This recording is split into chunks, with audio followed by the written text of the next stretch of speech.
Salut Sam! Salut Alex!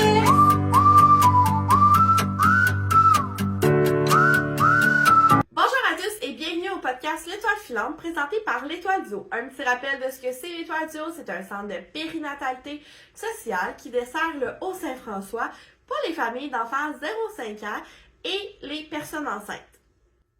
Aujourd'hui, on vous propose une activité de parcours moteur qui est facile à faire avec des objets que vous avez à la maison. Un parcours moteur qu'on fait à la maison, c'est pour les enfants de 1 an à 5 ans. C'est sûr qu'on doit s'adapter au développement moteur de notre enfant et respecter où est-ce que notre enfant est dans son stade de développement. Aujourd'hui, le parcours qu'on vous propose est sous la thématique de la jungle. Donc, voici le matériel que vous avez besoin pour effectuer le parcours. Premièrement, des coussins ou des oreillers, des chaises, des couvertures, des doudous, des boîtes en carton, des rubans adhésifs ou de la ficelle, des toutous, des peluches, un balai ou un manche à balai, et puis des cerceaux ou des rubans pour marquer des zones au sol. Première étape du parcours, on fait une montagne avec les coussins. Donc, on empile plusieurs coussins. L'enfant peut, grimper par-dessus les coussins et redescendre par l'autre côté. La deuxième étape du parcours, c'est le tunnel de la jungle. Donc, on va mettre une doudou sur 2 chaises, comme ça l'enfant va pouvoir ramper en dessous. Troisième étape, cette étape-là est pour les enfants plus vieux, donc 4-5 ans.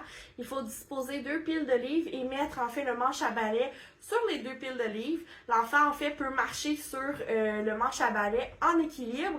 C'est sûr que cette étape-là doit être faite sous surveillance d'un adulte, puisque ça se peut qu'il a besoin de vos bras pour marcher en équilibre sur le pont du tigre.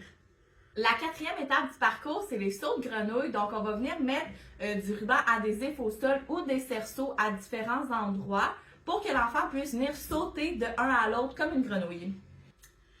Cinquième étape de notre parcours, c'est la forêt de la peluche. Donc, on dispose plein de peluches partout. Donc, il y a des toutous de notre enfant. On peut même demander à notre enfant de nous aider à les disposer dans la pièce. Et l'enfant doit marcher à travers les peluches, donc la forêt des peluches. La 6e étape est la caverne du lion. Donc, ça, c'est une activité que vous pouvez faire préalablement avant le parcours moteur. C'est de prendre une grande boîte en carton et de venir la peinturer, la colorier, mettre des autocollants pour venir la décorer et ensuite la mettre dans le parcours. C'est comme si l'enfant se prend pour le lion et va dans sa caverne. Dernière étape de votre parcours moteur, c'est la chasse au trésor. Donc, on peut dire à l'enfant qu'à la fin du parcours, il doit trouver un objet. Donc, ça peut être une peluche spéciale, un objet, un jouet. Puis l'enfant doit essayer de le trouver à travers le parcours, surtout à la fin du parcours. En tant que parent, utilisez votre imagination pour créer le parcours qui semble être le plus le fun pour votre enfant. Nous, c'est seulement des idées ici qu'on vous propose, mais vous pouvez y aller vraiment avec votre imagination pour créer le plus beau parcours pour votre enfant.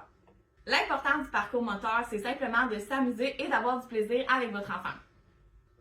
Si jamais vous souhaitez avoir plus d'idées d'activités motrices pour votre enfant, n'hésitez pas à nous contacter à l'Étoile du Haut. Merci à tous pour votre écoute et on se voit à notre prochain podcast. Yeah!